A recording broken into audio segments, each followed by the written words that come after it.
ক্ষেত থেকে আখ সংগ্রহ করে স্তূপ করে রাখছেন কৃষকরা। সেই আখ যন্ত্রের সাহায্যে মাড়াই করে প্রথমে রস সংগ্রহ করা হচ্ছে। রস আগুনে জাল দিয়ে তৈরি করা হচ্ছে গুড়। খাগড়াছড়ি জেলা সদরের কমলছড়ি গ্রামে চলছে এই কর্মযজ্ঞ।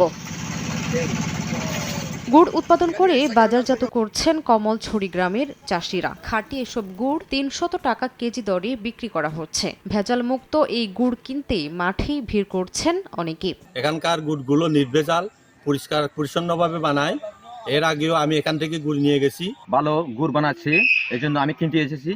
গুড়গুলো দেখতেছি এখন সুন্দরভাবে পরিষ্কার পরিচ্ছন্নভাবে তৈরি করছে। গুড়টা খুবই উন্নত মানের এবং সুস্বাদু। কিভাবে গুড় তৈরি হয় আজকে প্রথম হচ্ছে আমি দেখলাম।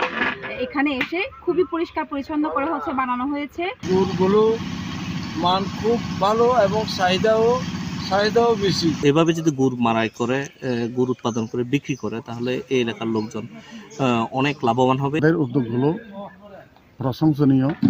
এই তারা যদি আরো সরকারিভাবে যদি সহযোগিতা পায় আরো ভালো করবে। গ্রামটি থেকে প্রতিদিন গড়ে প্রায় ৫০০ কেজি গুড় উৎপাদন করা হচ্ছে। সময় সংবাদ, খাগড়াছড়ি।